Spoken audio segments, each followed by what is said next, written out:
Welcome back to the Smart Money Show, where we unpack the real economic trends, the smartest money moves, and how everyday people can play and win in this chaotic market.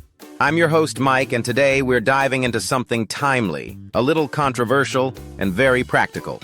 With tariffs, trade wars, inflation, and supply chain meltdowns becoming the new normal, everyone's asking the same question. What business can I start that's insulated from all this madness? So in this episode, we're breaking down the best tariff-proof businesses you can start today. But with a twist.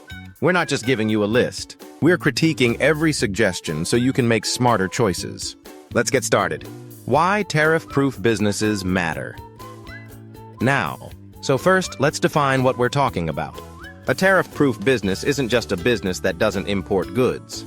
It's one that can survive and even thrive despite the chaos of international trade policies, sanctions, and disruptions. Think of the 2018 US-China trade war. Prices skyrocketed. E-commerce margins collapsed. Or the pandemic, container prices surged 10x. In 2024 and beyond, choosing the right kind of business model could literally be the difference between scaling or shutting down. And yet most of the advice out there? Super outdated. Just start an online business. Why that's lazy advice? One of the most overhyped suggestions? Start an online business. It's tariff-proof. Look, I love online businesses.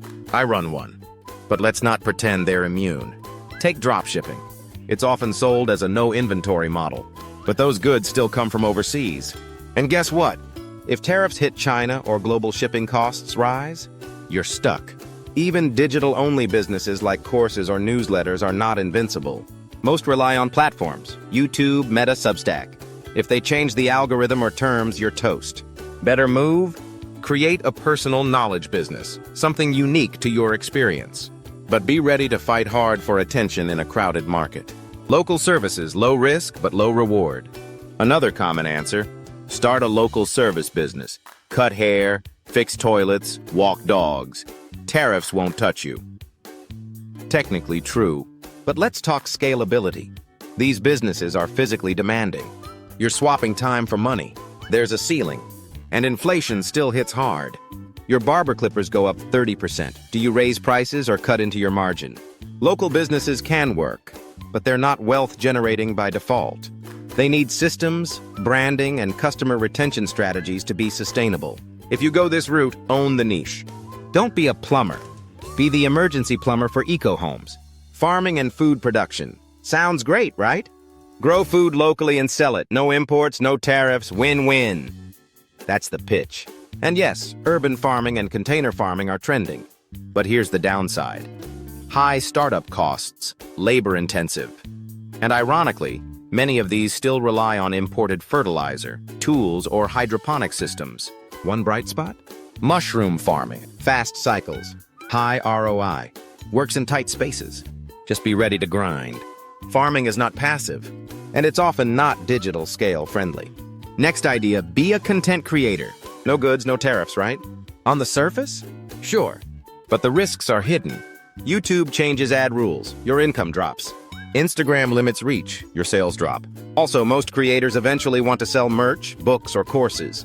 Boom! Welcome back to the world of shipping and supply chain drama. Tip, use content creation as a top-of-funnel play.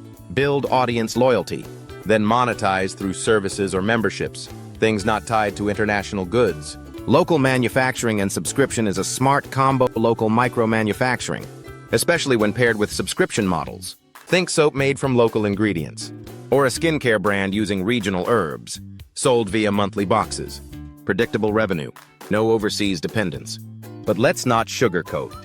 You need strong branding. You must manage logistics. And competition is fierce from larger brands with better pricing. Still, this is a powerful hybrid model that insulates you from global chaos. Just make sure your product has cultural or identity resonance. That's your moat.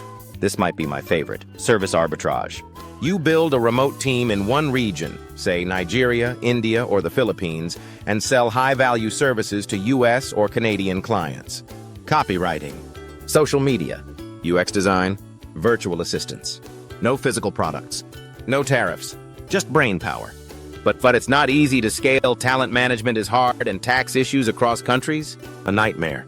Still, if you're disciplined and transparent, this model is a tariff-proof goldmine. Education is recession-proof and tariff-proof. If you have skills people want, teach them. The key? Niche down. Don't sell learn French. Sell French for African immigrants moving to Quebec. But don't forget, course competition is intense.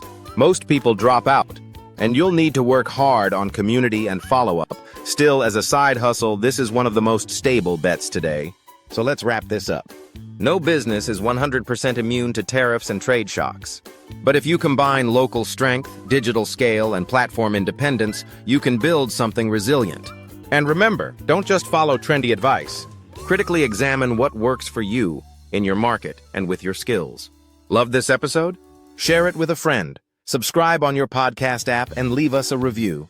Want more tips? Visit us at wealthandcareerhub.com for more deep dives and free business tools. Until next time, stay smart, stay strategic, stay money-wise.